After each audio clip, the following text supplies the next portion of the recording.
아, 여기 뭐지? 재즈 마을인가 싶을 정도로 간판들이 재즈 하면은 가평 그냥 그러니까 재즈가 가평 거만 했으면 좋겠어요.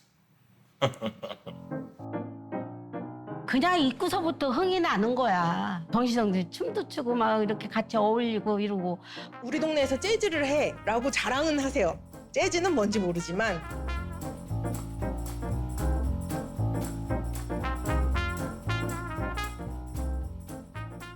해외에서 그때 헤드라이너가 레리 코리엘하고 뭐 이렇게 몇 명 해가지고 프리 재즈를 연주를 했었어요.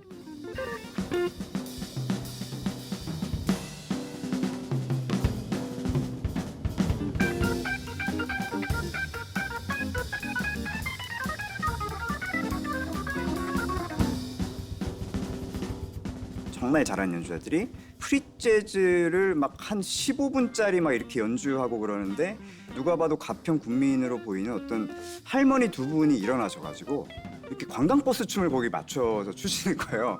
저는 이제 그 프리 재즈가 이제 너무 어렵고 이러니까는 저는 박자도 못 세겠는데 어떤 그런 게 굉장히 단적으로 자라섬 재즈 페스티벌을 보여주는 장면이 아닌가.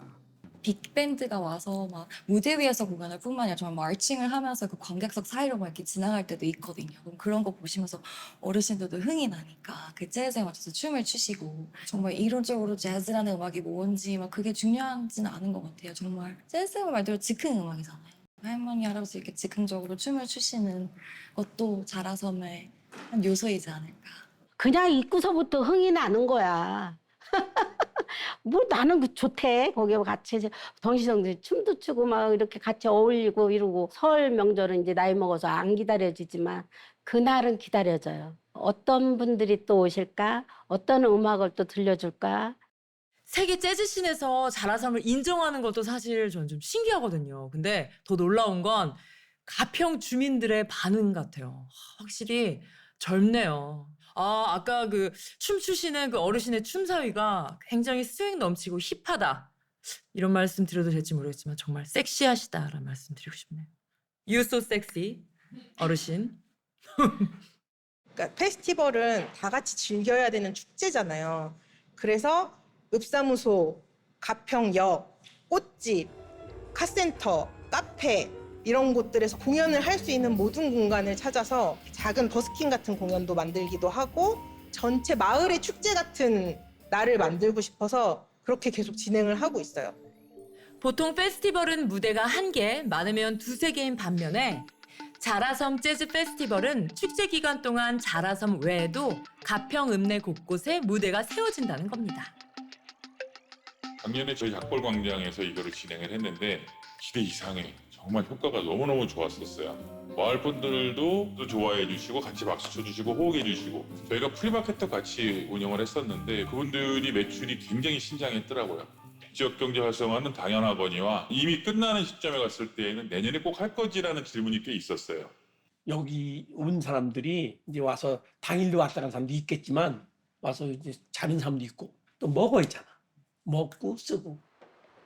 재즈 기간에는 바글바글해. 가평 분위기가 확 달라요. 왜냐면 외국인들도 많이 구경할 수가 있고 우리 외국분들 오시잖아요. 그러면 최고래. 된장을 좋아하더라고 외국분들이 생각보다.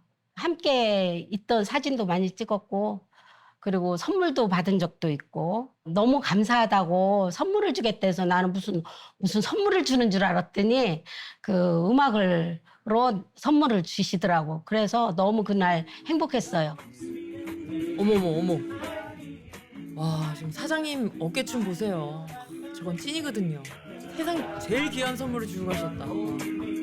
모든 축제가 지역경제 활성화라는 숙명이 있어요. 아무래도 예산의 많은 부분이 지역에서 들어오고 그다음에 그런 세수들은 어쨌든 지역 주민한테 나온 거라서 돌려드려야 하는 차원도 분명히 있고요. 그래서 지역과 꽤 많은 일들을 하긴 했어요. 가평 포도가 너무 유명한데 이걸로 와인을 만들어서 또 뱅쇼까지 만들어서 판다던가. 그 가평에 특선주 영농조합이 있어서 가평에서 자체적으로 와인을 이렇게 개발을 해서 판매를 했었어요. 근데 초기에 외국에서 수입 와인도 너무 많고 그래서 지역에서 우리가 축제를 이용해서 함께 해볼 수 있는 일들이 뭐가 있을까 고민하다가 이제 와인이 안고 있는 현실적인 고민들을 같이 한번 해결해보자. 근데 그때만 해도 뱅쇼라고 하는 것이 대한민국에 이렇게 알려져 있지 않을 때예요. 그래서 뱅쇼 만들었을 때 가평에서는 잘못 알아듣고 이제 페스티벌에서 뱀쇼를 한다네 막 이렇게 이야기하기도 했었는데 아유 죄송합니다. 그러니까 뱅쇼가 그때는 아무래도 생소하니까 뱀쇼인 줄 알았다. 얼마나 놀라셨을까요? 뱀들도 놀랬겠어요. 가평 주민들한테 당연히 물건을 팔거나 경제적으로 이득을 보는 것 이외에 다른 의미가 있어야 하잖아요. 그래서 저희가 2007년부터 이제 아예 저를 포함해서 모든 직원이 다 가평에 와서 살기 시작하면서 교육 사업을 많이 진행했었어요. 그래서 가평 주민들에게 음악을 가리키고 그다음에 밴드를 결성해주고 사람들한테 이제 더 이상 재즈나 이런 음악들이 낯설지 않게 하는 데 신경을 썼던 것 같고요. 무엇보다 예전 가평역 건물이 음악 중심 문화 공간으로 탈바꿈했습니다. 공연장, 녹음 스튜디오, 연습실 등의 시설이 완비되었고 매달 다양한 음악 프로그램이 진행되고 있다는데요. 인구 6만 명의 작은 시골이 음악 마을이 된 겁니다. 지금 제가 알기로는 색소폰 부시는 배우거나 연주하시는 분들이 100명 이상 될 것 같고 드럼 같은 경우는 지금 뭐 한 200명 정도?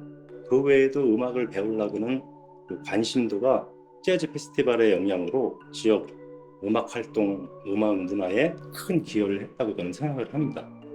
여기 뭐지 재즈 마을인가 싶을 정도로 간판들이 그러니까 예를 들어서 그냥 미용실인데 그냥 재즈 미용실 이렇게 돼 있는 데도 있고 그러니까 자라섬을 통해서 그러한 가평 지역의 간판들도 그런 상인들도 재즈라는 장르 자라섬 재즈 페스티벌이라는 그 컨텐츠를 통해서 같이 성장해가는 모습들이 보이거든요. 우리 동네에서 재즈를 해 라고 자랑은 하세요. 재즈는 뭔지 모르지만 우리 재즈 축제가 있어 라고 이제 하시고 그냥 그분들도 그냥 나들이 오시는 거예요. 근데 나들이를 왔는데 재즈가 나와. 저건 모르겠지만 다들 좋아하니 괜찮네 라고 생각하시더라고요. 근데 저희는 이렇게 그냥 자연스럽게 스며들었으면 좋겠어요. 재즈 하면은 가평, 그냥 가평을 방문하신 분들이 무조건 여기는 재즈 동네야라고 느낄 수 있게끔 그러니까 재즈가 가평 거만 했으면 좋겠어요. 자라섬 재즈 페스티벌은 가평의 특산물.